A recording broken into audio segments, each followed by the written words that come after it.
Hello everybody, Sparkster1701 here. Now we're going to take a look at some Transformers that we don't see too terribly often. We're going to take a look at a pair of Cassette Warriors.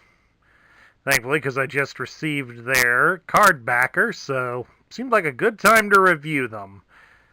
This time around, we're taking a look at the Messenger Slugfest and his partner, the Warrior Overkill.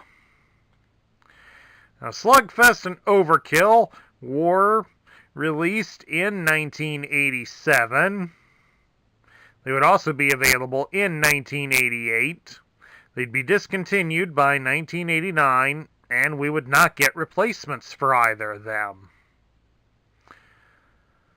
Of course, the year these guys came out was the year after their leader, Soundwave, would have been discontinued from the market.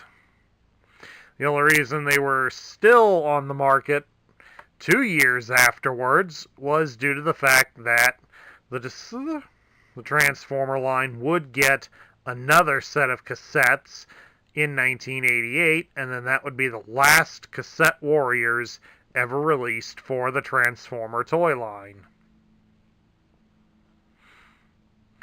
Alright, we'll take a look at each one of them individually and discuss them. We'll start off with Slugfest. As you can see, Slugfest has the appearance of a robotic Stegosaurus. I think it was kind of an interesting idea to put these guys as Decepticons instead of making them as Dinobot wannabes.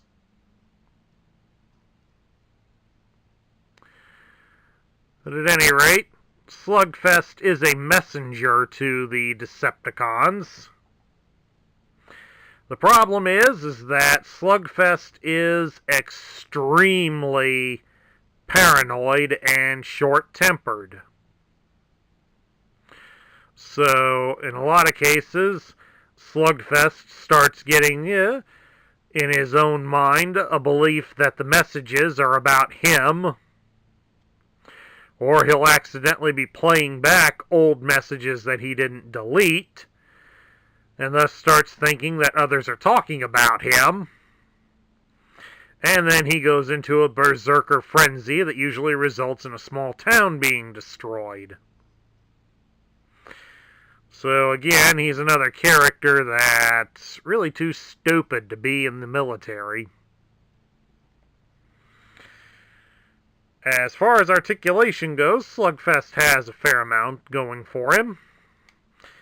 There's a pivot at both ends of his neck that allows his head to be raised up about so far and to come down about so far. There's a similar one in his tail that allows his tail to be swung up and down and pivoted like such. Each of his legs are on individual joints, so they can be folded up at a 45-degree angle. That would be more for transforming him, because he really can't balance on too many of them being gone. Plus, of course, also his spikes go up and down.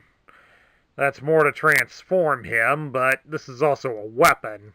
His spikes apparently double like a chainsaw blade. Never mind the fact that he's got a pair of guns on him. We'll transform Slugfest. Of course, first we're going to remove his guns.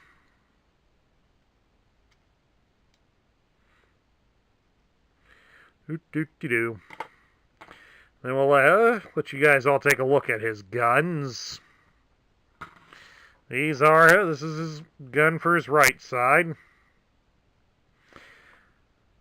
It's listed as solar-powered vibro cannons. As you can tell, like all of them, they're done up in chrome. And they'll be hollow on the opposite side. This is the one that goes on his right-hand side. And right here is the left-hand gun. It's pretty much the same thing. That gets his accessories out of the way. Of course, Transform Slugfest, it's pretty simple. We push down his spikes on his back, fold his head up and over until it clicks into place, and do the same thing with his tail. And we'll turn him right side up, and then you just fold all of his legs in. And there he is, in his alternate mode of a cassette tape.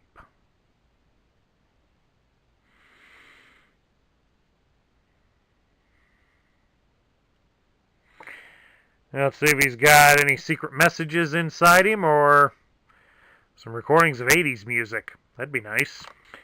Next up, we take a look at Overkill.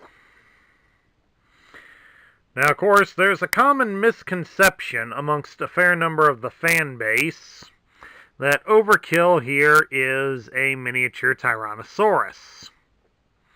However, as you can see here, Overkill has a horn on the end of his nose. Tyrannosaurs did not have that. So it is more believed that Overkill is a variation of a Ceratosaurus,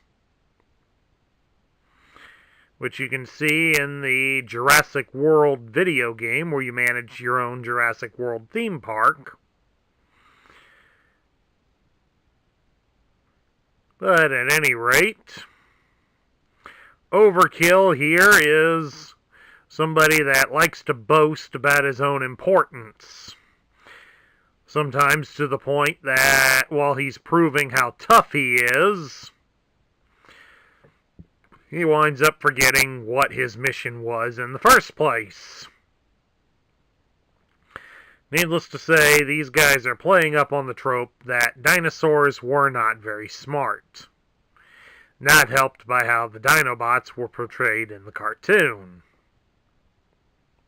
As far as articulation goes, he's got a little bit better. You can close the jaw up on his mouth. You can raise his head up a bit on the neck and move it backward. But of course, that's more to transform him. His little dinosaur arms can be moved. But again, they're more for transforming because they're so small, they're not going to do any good. There is a joint at his ankles, so it does allow you to move his legs. And of course, his tail can be adjusted, but it's more for transforming him. So it's good to keep it all the way out to keep him balanced. Like so. If he doesn't have both feet and his tail on the ground, he doesn't stand up very well. Now let's take a look here at his loose parts before we transform him. And he has two. These are his motion missile launchers. And again, he's got one for the right side and one for the left side. Hard to say exactly which end is up. I kind of like to put the tabs that are protruding out here up at the top. I like them up closer to the top of his body. Some of you may prefer it the other way. It's really your own choice, folks. Just remember that you will need two of them, and they have to be a mirror image of each other for the toy to be complete. Of course, while I'm at it, show you they're hollow on the inside. Now, to transform this dude, we're going to start. We take his head, we fold it all the way around like so. And of course, we'll push his tail up like so. His legs are separated. You can see that there at this angle. So we're going to push them together and try to line them up. Fold his feet under.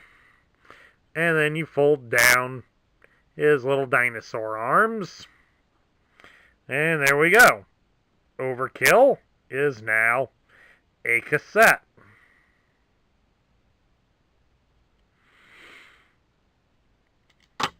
And he just went on the floor. Moving right along, like I said, I recently acquired the card backer for them. Over here would be where Slugfest was. Up here would be his guns. Overkill would be over here, and here would be his guns. Flip them around to the back side. And it starts by giving the instructions for Slugfest. And then right beneath them, you get the instructions for Overkill. And along the bottom here, you get the robot points. They were worth 1 point. And there's the barcode. Rotate it sideways so we can take a look at their tech specs. They're both done in purple to signify they're Decepticons. It even says Decepticon above their pictures, and of course their pictures match the pictures on the front of the card. We'll start up here at the top with Slugfest. His function is Messenger, and his motto is, expect betrayal and your friends won't disappoint you. He's as slow and stupid as he looks. Plays back the messages he carries, thinks others are talking about him, goes into violent rages. End result is usually destruction of messages and nearby small towns that get in his way. In Stegosaurus mode, plates on back like teeth on a chainsaw, cut through almost any substance. Carries 2 solar-powered vibro cannons. I'll put the decoder over here for him. And we'll get my thumb out of the way.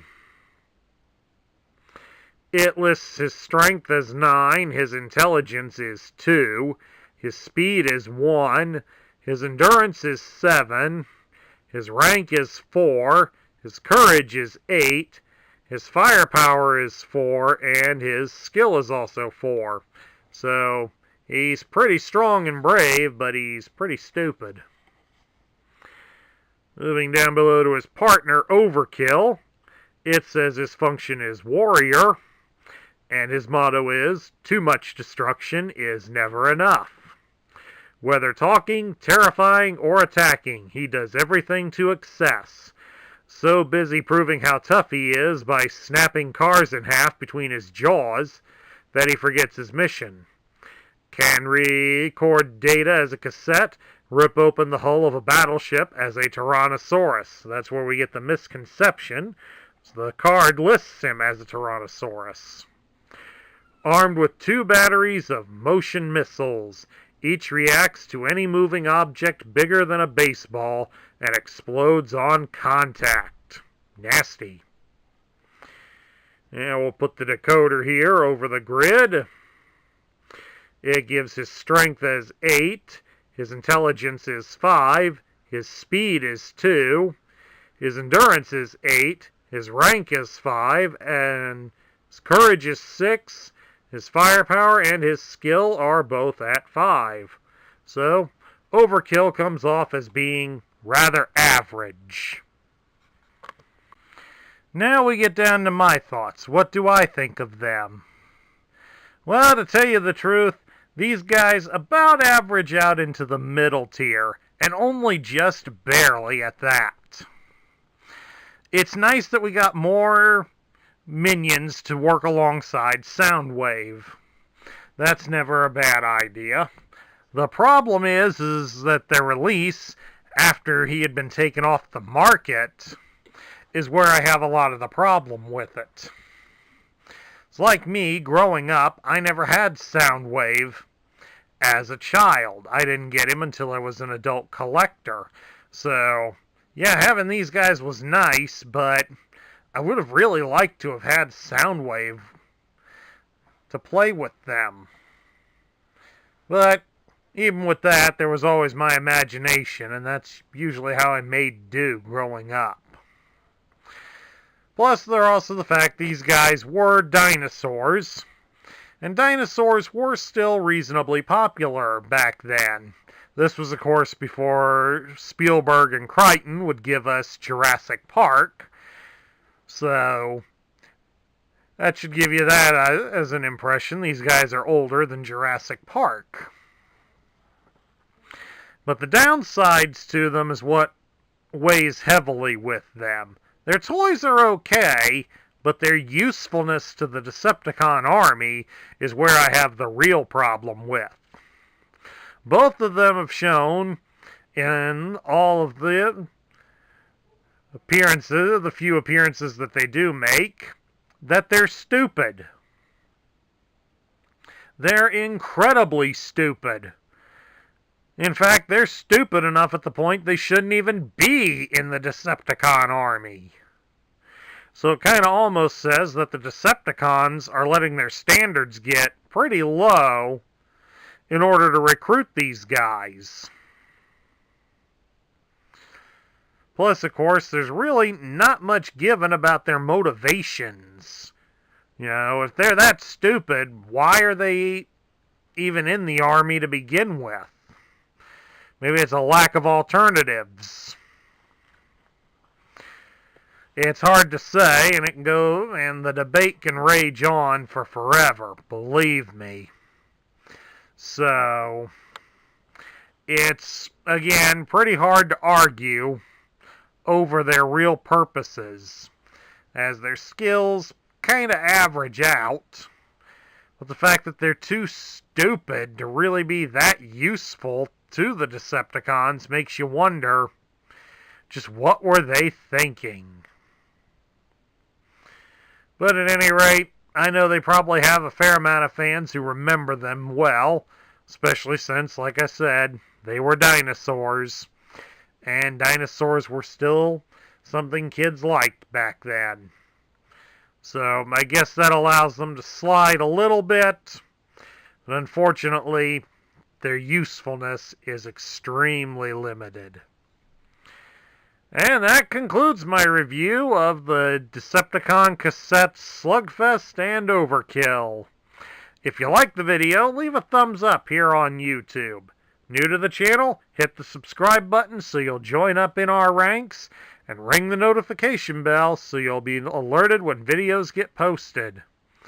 Please also share your thoughts about Slugfest and Overkill in the comments section down below. This is Sparkster1701 saying I will catch you all later.